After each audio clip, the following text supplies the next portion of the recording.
Good afternoon to all you awesome people. I welcome you all on our YouTube channel JPSC Simplified. Let's crack JPSC. तो दोस्तों बड़े दिनों बाद आपसे मुलाकात हो रही है। आपको तो पता ही है कि मेरा यूपीएससी का प्रीलिम्स का एग्जामिनेशन था, जिस कारण से मैं कुछ दिनों से वीडियोस डाल नहीं पा रहा था। बट दोस्तों आप चिंता ना करें, अभी भी नोटिफिकेशन नहीं आया है, तो हम बहुत ही इजीली अपना जो सिलेबस है जेपीएससी का उसे कंप्लीट कर लेंगे। बिल्कुल भी टेंशन ना लें, अपनी पढ़ाई को जारी रखें। वैकेंसीज ज़रूर आएंगी और मुझे पूरी उम्मीद है कि जनवरी फरवरी में वैकेंसीज हमारी सरकार के द्वारा लाया ही जाएगा। तो आप अपनी तैयारियों को कंटिन्यू रखिए और आज से हम झारखंड के पॉलिसीज के बारे में स्टडी करेंगे। पॉलिसीज जो हमारी सरकार बनाती है वो हमारे वेलफेयर के लिए होती है। तो दोस्तों आज के लेक्चर में हम झारखंड की कुछ इम्पोर्टेंट पॉलिसीज को स्टडी करने वाले हैं। देखिए, किसी भी एडमिनिस्ट्रेशन को प्रॉपरली रन करने के लिए वेल डिफाइंड पॉलिसीज का होना बहुत जरूरी है। झारखंड में भी बहुत सारे पॉलिसीज हमारी सरकार के द्वारा लाया गया है, जिनमें से कुछ इम्पोर्टेंट पॉलिसीज को हम इस वीडियो सीरीज में स्टडी करेंगे। तो जो सबसे पहला पॉलिसी हम पढ़ने वाले हैं वो है displacement and resettlement policy of 2008, है ना। तो displacement rehabilitation and resettlement policy of 2008 जो है हम पहले स्टडी करने वाले हैं। देखिए, सबसे पहली बात आती है कि आखिर इस displacement rehabilitation and resettlement policy की जरूरत क्यों पड़ी। देखिए, 15 नवंबर 2000 को झारखंड राज्य का एग्जिस्टेंस हुआ। उसके बाद इकोनॉमिक डेवलपमेंट के लिए झारखंड में बहुत सारे इंडस्ट्रीज का आगमन हुआ। अब झारखंड में क्या है कि बहुत सारे नेचुरल रिसोर्सेस हैं। इन नेचुरल रिसोर्सेस को एक्सप्लॉइट करने के लिए इंडस्ट्रीज यहाँ पे सेटअप हुए। तो पहले ये देखा जा रहा था कि जब ये इंडस्ट्रीज हमारे झारखंड में आएंगी तो इससे लोगों का social, economic and political development होगा। लेकिन ऐसा देखा गया कि इन इंडस्ट्रीज से कुछ ही लोगों का डेवलपमेंट हुआ और जो निचले तबके के लोग थे, खासकर जो हमारे ट्राइबल पीपल, उनका जो है ह्रास ही हुआ। उनका ना तो इकोनॉमिक, ना तो सोशल, ना तो पॉलिटिकल डेवलपमेंट हुआ। अब अब उनका जो ये जो ह्रास हो रहा था उसको रोकने के लिए और उनको मेन स्ट्रीम में लाने के लिए उनकी जो एक क्या बोलते हैं सैलिएंट फीचर्स हैं उनकी ट्रेडिशन की, उसको बचाने के लिए झारखंड सरकार के द्वारा displacement rehabilitation and resettlement policy लाया गया। ठीक है, अब इस पॉलिसी का जरूरत क्यों पड़ा? क्योंकि देखिए, इन्फ्लक्स ऑफ माइग्रेंट्स हुआ जब इंडस्ट्रीज झारखंड में आई। इससे ट्राइबल्स का जो एक अपना कल्चर था उस पर बहुत ही ज्यादा नेगेटिव इम्पैक्ट हुआ। 1931 में ट्राइबल पॉपुलेशन 50% के आसपास था, जो कि 2011 में मात्र 26.3% रह गया। एसटी का रिजर्व्ड सीट्स विधानसभा में पहले 35 हुआ करता था, जो घटकर 28 हो गया। एसटी का रिजर्व्ड सीट लोकसभा में 7 हुआ करता था, जो कि घट के 5 रह गया। तो इकोनॉमिक डेवलपमेंट के साथ साथ हमको ट्राइबल वेलफेयर को भी अपने ध्यान में रखना था और इसीलिए हमारी सरकार के द्वारा ये displacement rehabilitation and resettlement policy of 2008 लाया गया। ठीक है, इतना आपको समझ में आया। अब ऑब्जेक्टिव्स की बात करें तो आखिर इस पॉलिसी की ऑब्जेक्टिव्स क्या है। पहला ऑब्जेक्टिव है to minimise the displacement and to promote as far as possible non displacing और लीस्ट डिस्प्लेसिंग अल्टरनेटिव्स। क्या? ऐसी पॉलिसीज बनाना ताकि जो हमारे ट्राइबल्स हैं उनका कम से कम विस्थापन हो। ठीक है, दूसरा ऑब्जेक्टिव है to ensure adequate rehabilitation package and expeditious implementation of rehabilitation process. ऐसा नहीं है कि उनको अगर हमको किसी और जगह में रिहैबिलिएट करना पड़ा तो हम उनको आराम से 5 साल 10 साल में करेंगे, नहीं, उनको तुरंत ही अपने स्थान से दूसरे स्थान पे रिहैबिलिएट कर दिया जाएगा। To safeguard rights of marginal sections of society, उनके जो राइट्स हैं उनको हमें सेफगार्ड करना होगा।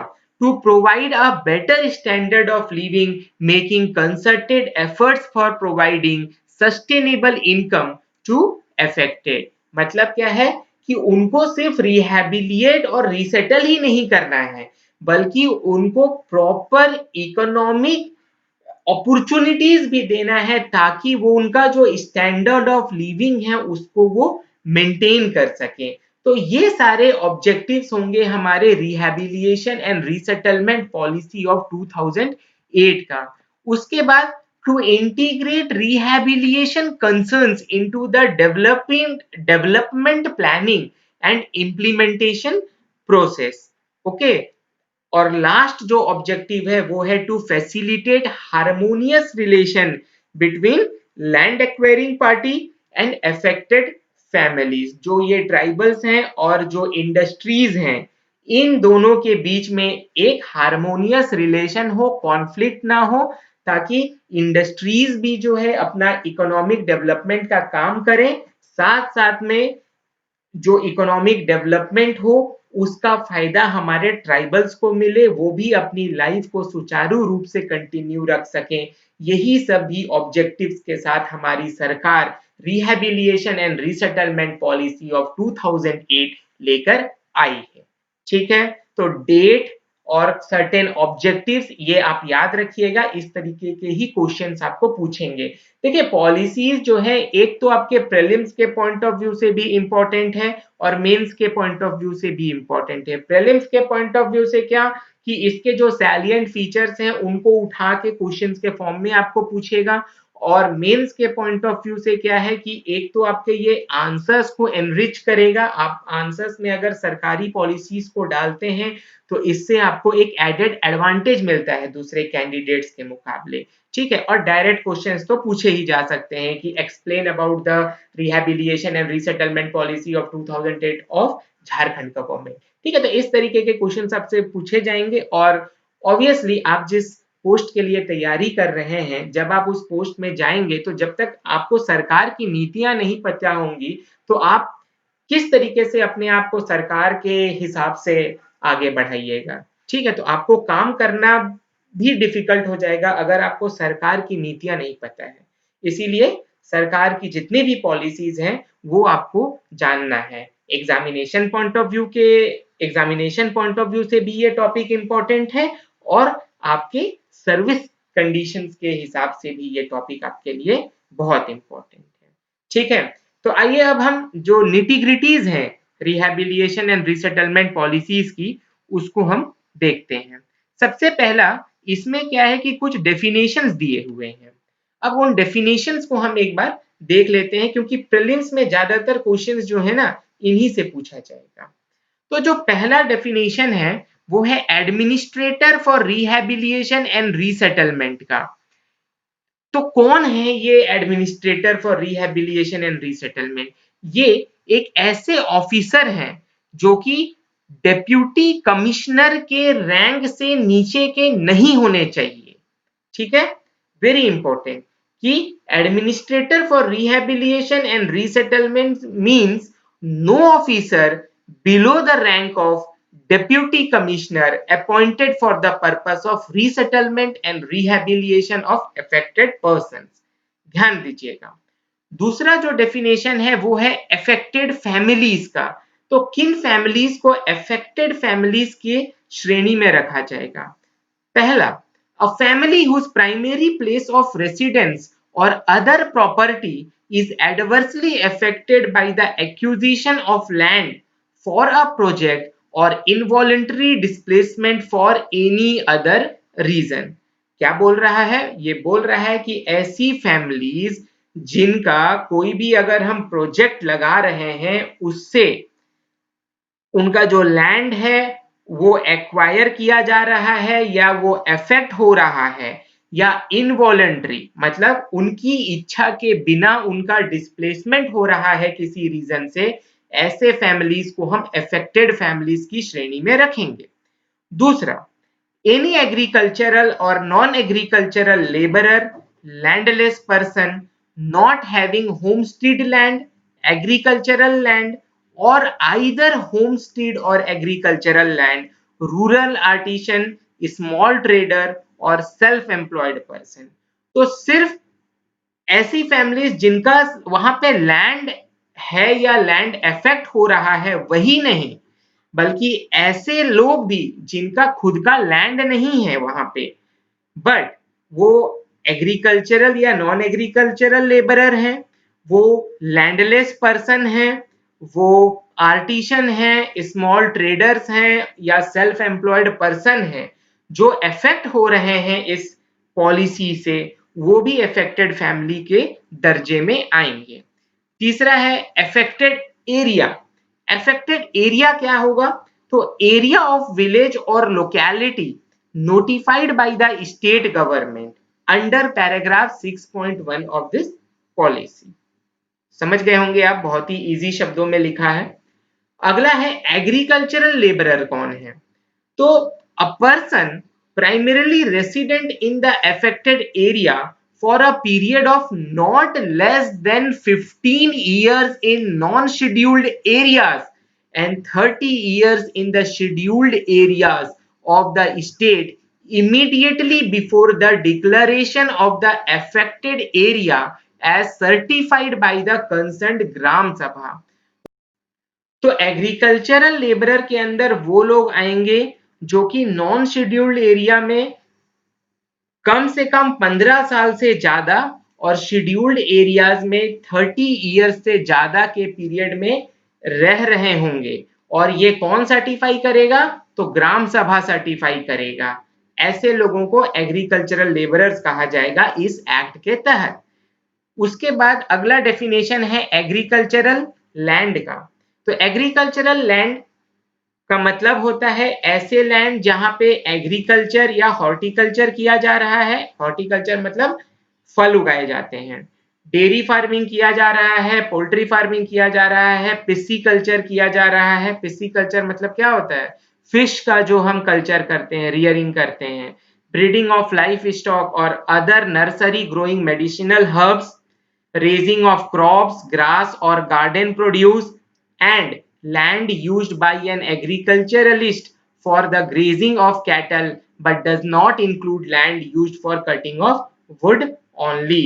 तो ऐसे लैंड्स को हम एग्रीकल्चरल लैंड्स की श्रेणी में रखते हैं। तो आपको क्वेश्चन पूछ सकता है कि आपको दे देगा कि भाई 4 तो डेफिनेशन दे देगा, बोलेगा इनमें से agricultural land under rehabilitation and resettlement policy of 2008 कौन कौन से हैं, तो आपको पता होने चाहिए। ओके, अब देखो एक बहुत इंपॉर्टेंट डेफिनेशन है commissioner for rehabilitation and resettlement. इस एक्ट के अंदर हमको दो मेन ऑफिशियल्स को पढ़ना है, एक है कमिश्नर और दूसरा है आपका एडमिनिस्ट्रेटर। तो कमिश्नर कौन होते हैं? तो commissioner for rehabilitation and resettlement appointed by the state government not below the rank of commissioner और of equivalent rank of state government. समझ में आए? तो कमिश्नर जो हैं वो स्टेट गवर्नमेंट के द्वारा अपॉइंट किए जाते हैं और and he should not be below the rank of commissioner और ऑफ इक्विवेलेंट रैंक। ओके, तो कमिश्नर के नीचे के रैंक के ऑफिशियल नहीं होने चाहिए, नाम से ही पता चल रहा है आपको। डिस्प्लेसमेंट का अब क्या मतलब होता है? डिस्प्लेसमेंट, तो डिस्प्लेसमेंट का मतलब होता है आपका लॉस ऑफ होमस्टेड और प्लेस ऑफ रेसिडेंस। आपका जो घर है और या जहां आप रह रहे हैं, अगर वो एक्वायर कर लिया जा रहा है तो आपका वहां से क्या होगा? डिस्प्लेसमेंट हो जाएगा। ठीक है, अब अगला डेफिनेशन आता है फैमिली का। तो फैमिली के अंदर अ पर्सन, हीज और her spouse, unmarried sons, unmarried daughter, unmarried brothers, unmarried sisters and also includes nuclear family consisting of a person, his और her spouse and minor children. समझ में आया? तो ये जो है फैमिली के अंदर आ जाता है। उसके बाद और भी अलग अलग डेफिनेशंस हैं, जैसे सेपरेट फैमिली किसे बोलेंगे, ग्राम सभा किसे बोलेंगे, होल्डिंग का क्या मतलब हो जाएगा, है ना, रैयत का क्या मतलब हो जाएगा। तो रैयत ये सभी जो है हमने सीएनटी और एसपीटी एक्ट जब पढ़ा था तो हमने रैयत के बारे में ये सारी डेफिनेशन जो है हमने पहले से पढ़ी हुई हैं। ठीक है, आप इसको फिर भी एक बार जो बेयर एक्ट है इसको पढ़ लीजिएगा, आपको आसानी होगी और बहुत ज्यादा क्लैरिटी आएगी। जब आप सरकारी डॉक्यूमेंट को पढ़ते हैं ना तो आपकी क्लैरिटी और अच्छे से आ जाती है। ठीक है, अब अगला जो डेफिनेशन है वो है लैंड एक्विजिशन और एक्विजिशन ऑफ लैंड का, है ना।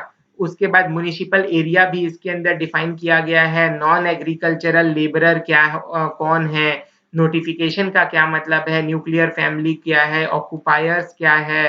ठीक है, ऑक्यूपायर्स में याद रखिएगा, members of the scheduled tribes and other forest dwellers in possession of forest land prior to 13th day of December 2005।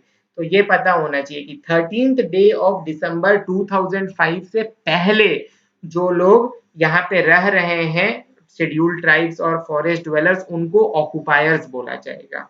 ठीक है, ट्रिब्यूनल भी डिफाइन किया गया है, प्रेस्क्राइब्ड का क्या मतलब होता है, ये सब देखिए ये उतना ज्यादा आपको इम्पोर्टेंट नहीं है। ठीक है, सारी चीजें तो आपको नहीं पढ़नी होती, बट जो इम्पोर्टेंट है वो मैं आपको बताते जा रहा हूँ। ओके, अब देखो, project shall not include any land acquisition for industrial area development authorities या इंडस्ट्रियल स्टेट्स। ठीक है, तो ये आप ध्यान रखिएगा। फिर रिक्वायरिंग बॉडी मीन्स